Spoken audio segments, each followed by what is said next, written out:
Hello, ഞാൻ doctor സഹവർഷം.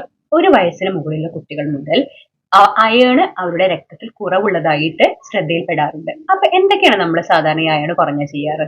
ഒന്നാമതായി നമ്മൾ അയേൺ സപ്ലിമെന്റ്സ് കൊടുക്കും, അല്ലെങ്കിൽ ഒരു അയാൾക്ക് അയേൺ റിച്ച് ആയിട്ടുള്ള ഭക്ഷണങ്ങൾ കൊടുക്കും. അപ്പൊ ഈ അയേൺ റിച്ച് ആയിട്ടുള്ള ഭക്ഷണങ്ങൾ കൊടുക്കുമ്പോൾ ഒരു കാര്യം നമ്മൾ നിർബന്ധമായി ശ്രദ്ധിക്കണം. അയേണിന്റെ അബ്സോർപ്ഷന് പ്രധാനമായും വേണ്ട ഒരു ഘടകമാണ് ഈ വൈറ്റമിൻ സി. വൈറ്റമിൻ സി ഈ അയേൺ കഴിക്കുന്നതിന് മുന്നോ അല്ലെങ്കിൽ അത് കോമ്പിനേഷൻ ചെയ്തിട്ടോ വേണം നമ്മൾ അവർക്ക് ഭക്ഷണം കൊടുക്കേണ്ടത്.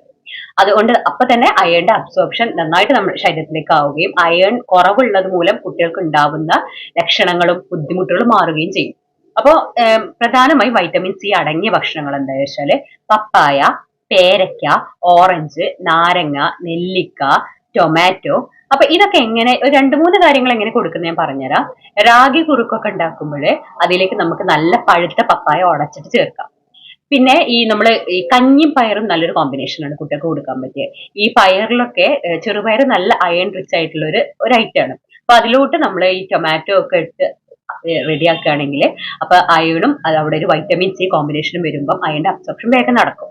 നല്ല പഴുത്ത പേരക്ക ഉടച്ചിട്ട് അവിടെ കുറുക്കലൊക്കെ ആക്കിയിട്ട് കൊടുക്കാം. പിന്നെ ഈ നാരങ്ങ വെള്ളത്തിൽ ഡേറ്റ്സ് പൗഡർ അല്ലെങ്കിൽ ഡേറ്റ്സ് നന്നായിട്ട് ഉടച്ചിട്ട് അതിലേക്ക് ഇളക്കിയിട്ട് കൊടുക്കാം.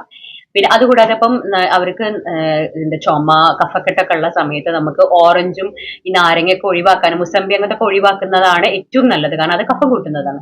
അപ്പൊ വരാവുന്ന നല്ല ആൾട്ടർനേറ്റ്സ് ആണ് ഈ വൈറ്റമിൻ സി അടങ്ങിയ ഭക്ഷണം നമ്മൾ കൊടുക്കുമ്പോൾ പപ്പായ, പേരക്ക ഞാൻ ആദ്യം പറഞ്ഞ പോലെ അത് കൊടുക്കുക. പിന്നെ പപ്പായ കൊടുക്കുമ്പം ഒരു ഗുണം കൂടി അവിടെ ഉണ്ട്. അവർക്ക് നന്നായിട്ട് വയറ്റിന്ന് പോകാൻ ബുദ്ധിമുട്ടുള്ള കുട്ടികളാവുമ്പോൾ വയറ്റിന്ന് പോകാനും ഇത് സഹായിക്കും.